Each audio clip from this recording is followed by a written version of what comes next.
What's up, Taiwan? Good evening. I'm Erika Liu with 10 minutes of news from here in Taiwan and around the world.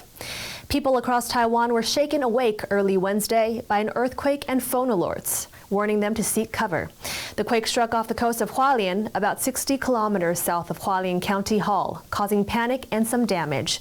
Louise Watt reports. In the early hours of Wednesday, shaking starts and 3 cats race out of the room.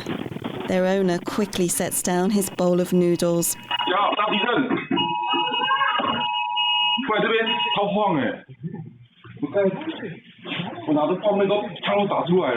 Lights swung and terrified residents raced out of their homes.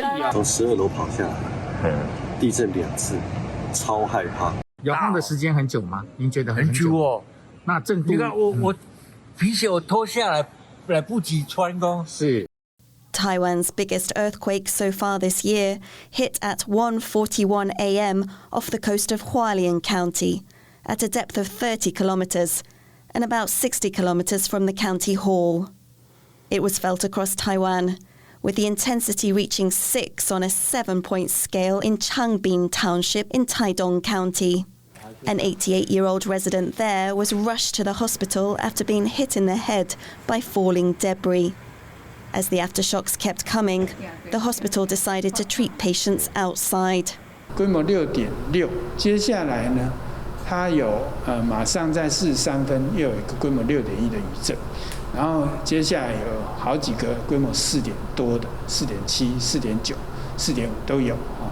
那它的余震肯定是相当多的。The tremors messed up convenience stores, cracked floors of homes, and damaged a shrimp farm. More than 100,000 prawns were swept away when pipes burst. 刚才这个水全部都溢出来嘛，现在池子全部都干了，虾都漏完了。A 10-ton boulder measuring almost 2 meters in height crashed onto Taiwan's coastal freeway. Rockfall debris covered other parts of the road as well, leading to the closure of southbound lanes. In southern Hualien, a streetlight snapped in half, and the floor of a bridge under renovation collapsed. The roof of a rice factory also partially collapsed. Fortunately, no one was trapped inside. As people continue the clear-up, Taiwan's Central Weather Bureau says there could be aftershocks of more than 5.5 in the next 3 days. Klein Wong and Louise Watt for TaiwanPlus. As Russia's invasion of Ukraine enters its 28th day, the number of refugees fleeing the war is growing, with most crossing into Poland. TaiwanPlus reporter Rick Glaert is in Lublin, an eastern Polish city that has become a hub for Ukrainian refugees. He reports on a small Taiwanese community helping those in need.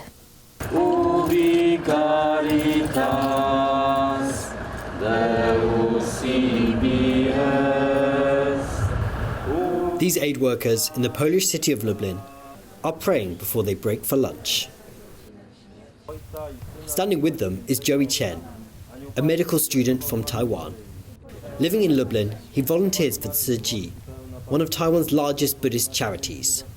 Like many people here, the group has been working tirelessly to help deliver aid to those affected by war in Ukraine. If something happened in me, I might need help. So if now I have this ability, so I also can help them. Then if we have this same situation, someone might help us also. Lublin has become a major hub for the huge humanitarian response to the conflict. Here at the main bus station, Ukrainian refugees are arriving non-stop from the border just over 100 kilometers away. Polish authorities, charities and NGOs are straining under the weight of providing assistance to so many people. They say international support is essential. Here, Taiwanese students, some of the several hundred who live in the city, deliver supplies. For them, it's a cause that hits close to home. Taiwan also faces the constant threat of invasion from a bellicose neighbor, China. 也不能说没有可能，对，就是也是有可能，我们也变成那样子。那就是在我们可以帮助别人的时候，尽量多帮助他们。Across town, the Polish Red Cross has hired more staff, enlisted volunteers, and transferred car parks and office spaces to deal with all the humanitarian aid. W momencie wybuchu wojny na Ukrainie nasza praca jako etatowych pracowników Polskiego Czerwonego Krzyża mocno się zmieniła. To, że doba się wydłużyła i zaczęliśmy pracować i w dzień, i w nocy, to nie było takiego wielkiego znaczenia jak to, że musieliśmy całkowicie przegrupować swoje szeregi, jeśli chodzi o struktury.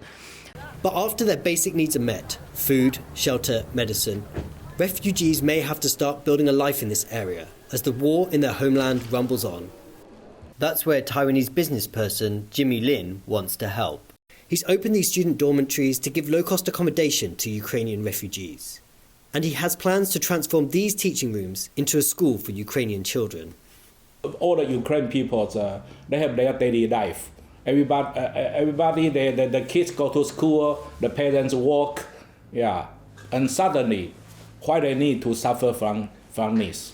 As the war enters its second month, it is uncertain when daily life for Ukrainians will return to normal.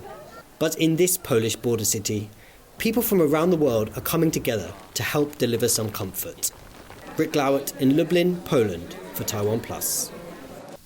Ukraine and trade topped the agenda in virtual talks held by President Tsai-Abe and former Japanese Prime Minister Shinzo Abe.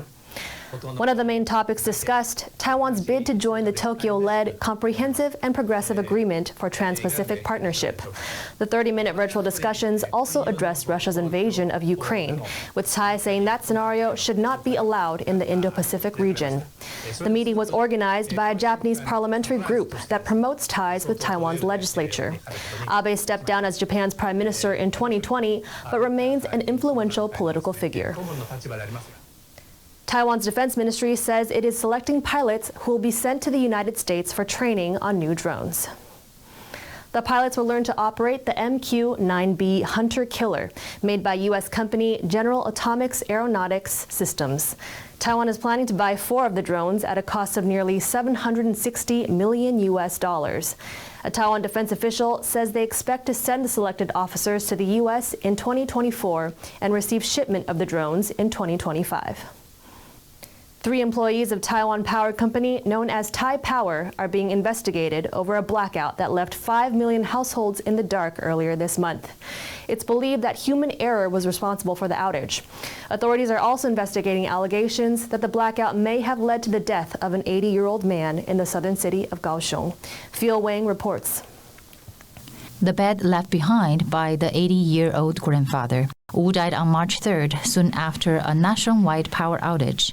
A city councilor read out a letter from the family who believed the power cut shortened his life. 我是吴爷爷的家人，希望不要再有同样的憾事再次发生了。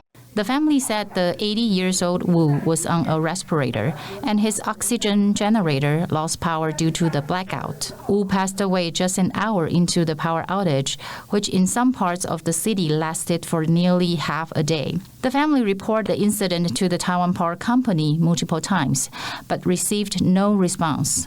Kaohsiung Mayor Chen Chi-mai has raised the issue directly with Taiwan Power. Patrick Chen and Phil Wang for TaiwanPlus. A Brazilian man has proven that trash can be turned into treasure after building a houseboat out of recycled materials. The floating home features a plastic swimming pool and a parking space for a truck. Everything is made of reclaimed wood, plastic, and metal. But it's not just a dwelling, it's a statement. The boat's builder and sole resident is 55-year-old Rio de Janeiro native Luis Fernando Barreto, a man fed up with Rio's pollution problem. His houseboat, floating on a trash-clogged river in the middle of the city, is meant to grab politicians' attention and get them to start cleaning up the city. He also wants help from abroad. He hopes climate activist Greta Thunberg will come to Brazil and help him in his quest to make Rio green again. Thank you for watching What's Up Taiwan. I'm Erika Liu. Remember to download the TaiwanPlus app for more stories from Taiwan and around the world. Finally, we leave you with some images of ancient Olmec artifacts and ruins from Guatemala's National Archaeological Park. Take care and see you next time.